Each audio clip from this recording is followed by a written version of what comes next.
BRS నుంచి గెలిచి కాంగ్రెస్ పార్టీలోకి వెళ్ళిన వాళ్ళపైన అనర్హత వేటు వేయాలని చెప్పేసి బీఆర్ఎస్ ముందు నుంచి కూడా వాళ్ళు అడుగుతూ వస్తున్నారు. కోర్టులకెళ్లారు, హైకోర్టుకెళ్లారు. అక్కడ ఏం తేలేదు. ఇప్పుడు సుప్రీం కోర్ట్ వరకు వెళ్లారు. అయితే ఇప్పుడు వీళ్ళకు ఎవరైతే పార్టీ నుంచి మారారో వాళ్ళందరికీ కూడా నోటీసులైతే పంపించడం జరిగింది. తొందరలో వివరణ ఇవ్వాలని చెప్పేసి కోరింది. మరి వీళ్ళైతే టైం కావాలని చెప్పారు. మరి ఏం వివరణ ఇచ్చే ఛాన్స్ ఉంది? ఒకవేళ ఇవ్వకపోతే వీళ్ళని అనర్హత వేటు వేసి ఉప ఎన్నికలు నిర్వహించే అవకాశం ఉందని కూడా కొంతమంది మాట్లాడుతున్నారు. మరి ఏం జరిగే అవకాశం ఉంది సార్? కోర్టు ఎప్పుడు అనర్హత వేటు వేయలేదు. ఎందుకంటే అనర్హత వేటు గురించి స్పీకర్ పరిధిలో ఉన్న విషయం అది. ఓకే. స్పీకర్ నిర్ణయాలు తీసుకోవాలా, వాళ్ళకు నోటీస్ ఇవ్వాలా, విచారణ చేయాలా, చేసినాక ఎంతో తతంగం ఉంది రండి. డిఫెక్షన్ లాలో అదొకటి వీక్నెస్ ఉంది కదా. ఓకే. ఎక్కడ కూడా ఎవరు ఇంతవరకు ఎందరో పార్టీలు మారినారు డిఫెక్షన్ లా వచ్చినాక. పార్టీలు మారిన తర్వాత ఎందరిని డిఫెక్షన్ లా కింద అనర్హులు చేశారు? చేయలేదు కదా. ఇక్కడ కొత్తగా జరగడానికి కాకపోతే బీఆర్ఎస్ పెద్దలు ఏమంటే కనుక చెప్తానన్నా కదా, పిల్లి శాపనలు రోజు 14 లక్షల నుంచి ఏదో ఒకటి చేస్తుంటాను. కోర్టుకు వెళ్ళినారు, హైకోర్టులో ఏదో వాళ్ళు సూచన ఇచ్చినారు, మీరు ఇది తొందరగా నిర్ణయం తీసుకోండి పర్టికులర్ టైంలో అని చెప్పి ఇచ్చినారు. రేపు సుప్రీంకోర్టులో అదే డైరెక్షన్ వస్తుంది, అంతకంటే మించి ఏమి రాదు. వాళ్ళైతే నువ్వు మిమ్మల్ని అనర్హులు చేస్తున్నామని అనే దానికైతే వాళ్ళకి హక్కు లేదు. కోర్టుకు హక్కు లేదు. యాంటీ డిఫెక్షన్ లా ప్రకారం ఒక స్పీకర్కే అనర్హత ప్రకటించే అవకాశం ఉంది. ఆయన ఆ విచారణ వాళ్ళకు నోటీసులు ఇవ్వాలా, విచారణ చేయాలా, విచారించినాక తర్వాత నిర్ణయాలు తీసుకోవాలా. ఆ విచారణ పేరుతోనే పుణ్యకాలం కాస్త గడిచిపోతుంది. ఓకే సార్, పార్టీలు మారడం కామన్ పాయింట్ అయినప్పుడు మరి బీఆర్ఎస్ వాళ్ళు కూడా మనం కాంగ్రెస్ నుంచి తీసుకోవడం మనం చూసాం.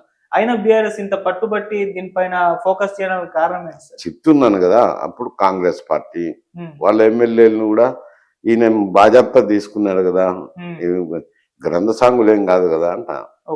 వీళ్ళు అధికారంలో ఉన్నప్పుడు కాంగ్రెస్ పార్టీని విలీనం కూడా చేసుకున్నారు. విలీనం చేసుకుని వాళ్ళు మాట్లాడడంలో అర్థం పట్టడం లేదు. ఇప్పుడు వాళ్ళకి అధికారం లేదు కాబట్టి మారింటారు. ఇప్పుడు కోర్టులో పోతున్నారు. కోర్టుకు పోతే కోర్టు నిర్ణయం చేయాలి కానీ కోర్టు వీళ్ళు మాటలను బట్టి కోర్టు నిర్ణయం చేయదు కదా.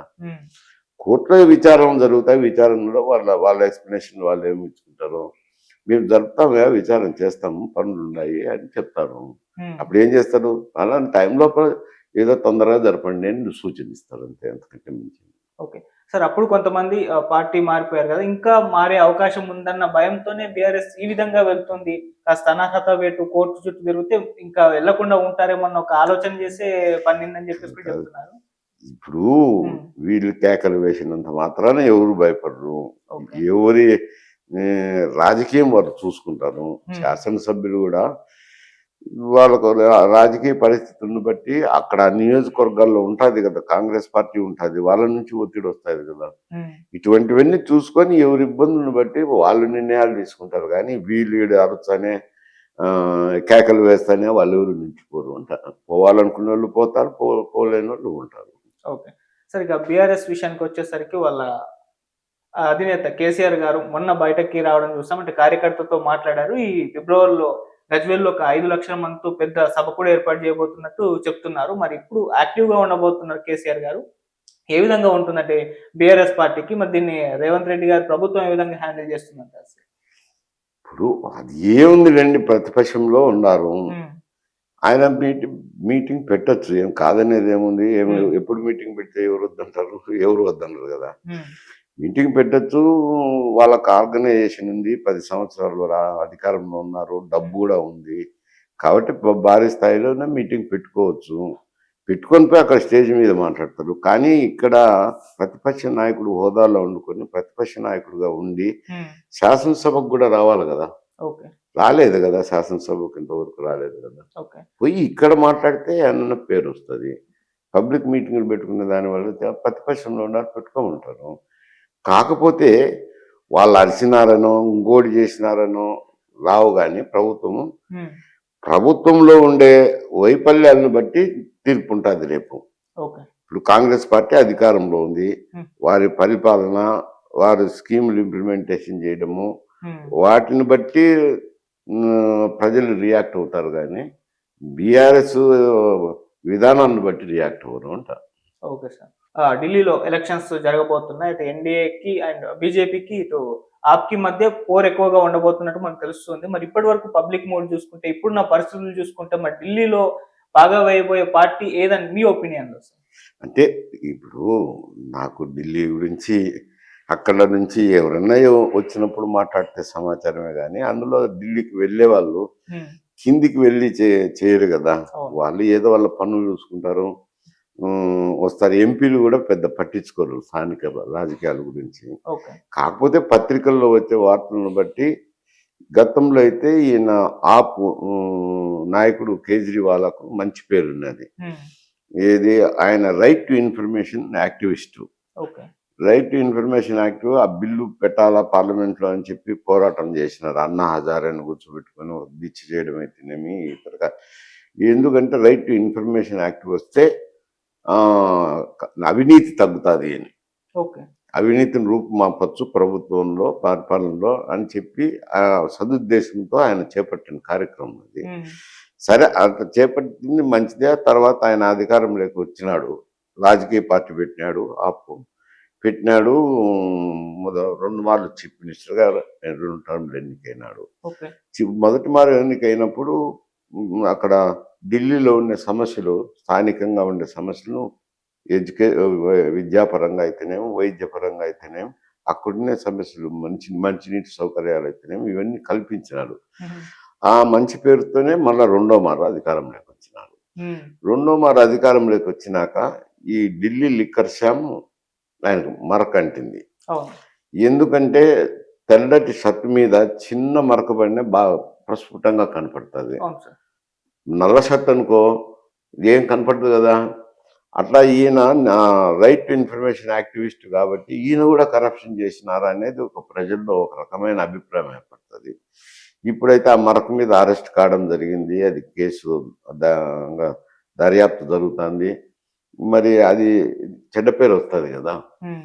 అందువల్ల కొంచెం నాయకత్వం పట్ల చెడ్డ పేరు ఉంది ఓకే. ఈ కరప్షన్ దానివల్ల, లిక్కర్ స్కామ్ వల్ల. హ్మ్. ఇంకో రెండోది 2 టర్మ్లు అధికారంలో ఉంటే కొంచెం అసంతృప్తి కూడా వెంటాడుతుంది. హ్మ్. వీళ్ళ వరకు ప్రతికూలమైన అంశం ఆ ఓకే. వరకు. ఓకే. ఇక్కడ వీళ్ళకు అనుకూలమైన అంశం ఏమిట్రా అనంటే హ్మ్. 67% మంది మధ్యతరగతి కుటుంబీకులు ఉంటారు, అంటే ఉద్యోగాలు చేసుకునే వాళ్ళు. హ్మ్. 12 లక్షలు ఎగ్జంప్షన్ అనేది పెట్టినారు కదా. హ్మ్. ఎగ్జంప్షన్ వాళ్ళ ఢిల్లీ ఎన్నికల కోసమే పెట్టినారని, హ్మ్. ఢిల్లీ బీహార్ ఎన్నికలను దృష్టిలో పెట్టుకొని ఈ 12 లక్షల ఆదాయం లోపల ఉన్న వాళ్ళకు ట్యాక్స్ కట్టాల్సిన అవసరం లేదు. అంటే మధ్యతరగతి కుటుంబీకులు డైరెక్ట్గా బెనిఫిట్ వచ్చాయి కదా. అవును. వచ్చినప్పుడు మధ్యతరగతి కుటుంబీకులు ఓటును ఆకర్షించేదానికే పెట్టినారు. హ్మ్. అదొక ప్లస్ పాయింట్ అయింది బీజేపీకి. ఓకే. సరే ఈ మధ్యాహ్నం రేపే ఎలక్షన్ ఉంది, హ్మ్. ఎట్ట రియాక్ట్ అవుతారో చూడాల్సింది ఉంటుంది. ఓకే. కొంచెం వాళ్ళకు ఎడ్జ్ అయితే కనపడుతుంది. ఓకే. ఇంకొక డిసడ్వాంటేజ్ ఏమిట్రా అనంటే హ్మ్. ఆప్కు ఉన్న ఓట్లు, కాంగ్రెస్కు ఉన్న ఓట్లు కూడా ఒక విధానమైన ఓట్లు, మైనారిటీస్ అయితేనేమి, హ్మ్. ఎస్సీలు అయితేనేమి, అవి కాంగ్రెస్ మధ్య ఆప్ మధ్య చీలిపోయినాయి అనుకోండి. ఓకే. ఎందుకంటే విడివిడిగా కంటెస్ట్ చేస్తున్నారు. హ్మ్. లేదు ఇద్దరు ఆప్ కాంగ్రెస్ కలిసి చేసింటే పోటీ వేరే విధంగా ఉండేది. హ్మ్. ఇప్పుడు విడివిడిగా చేస్తున్నారు కాబట్టి అదొక అడ్వాంటేజ్ వస్తుంది ఓకే. బీజేపీకి. హ్మ్. అందువల్ల కొంచెం అడ్వాంటేజెస్ టు ది బీజేపీ ఉంది. ఓకే. సరే ఈ పొత్తు పెట్టుకోవడంలోనే ఈళ్ళు ఫెయిల్ అయిపోయారని అనుకోవచ్చు. ఎందుకంటే హర్యానాలో చూసాం. అప్పుడు కూడా ఆపు, కాంగ్రెస్ వేర్వేరుగా పోటీ చేశాయి. అందుకే బీజేపీ గెలిచిందని మాట్లాడేశారు. ఇప్పుడు సేమ్ అదే పరిస్థితి ఢిల్లీలో కూడా కనిపిస్తుంది. మరి ఇక్కడ కూడా బీజేపీ అవకాశం ఉందంటే ఈ పొత్తు పెట్టుకోవడంలో విఫలమైపోయింది ఇండియా కూటమిలో ఉన్న పార్టీలు అనుకోవచ్చా సార్? అనుకోవచ్చు. కొంచెం ఈ హర్యానాలో అయితే క్లియర్‌గా హ్మ్. ఆప్‌తో పెట్టుకొని ఉండింటే హ్మ్. వాళ్ళకు 2000, 3000 ప్రతి నియోజకవర్గంలోనూ పక్కకు పోయినాయి కదా. అవును. ఆ పక్కకు పోవడంతోనే చాలా మంది 20, 30 మంది ఎమ్మెల్యేలు హ్మ్. 2000, 3000తో ఓడిపోయినోళ్ళు ఉన్నారు. అవును. అందువల్లే ఆడ ప్రభుత్వం రాలేకపోయింది హ్మ్. అనేది అది క్లియర్‌గా తెలిసిపోయింది. హ్మ్. ఇది ఎన్నికలు జరిగిన తర్వాత ఫలితాలు వచ్చినాక కలిసి ఉంటే తప్పకుండా హర్యానాలో కూటమి ప్రభుత్వం వచ్చేది, హ్మ్. ఇండియా కూటమి ప్రభుత్వం. హ్మ్. విడిపోయిన దాని వల్లనే అది బీజేపీ లాభపడింది అనేది అది అక్కడ తేలిపోయింది. అవును. ఇక్కడ కూడా అదే పరిస్థితి రావచ్చు ఢిల్లీలో కూడా. హ్మ్.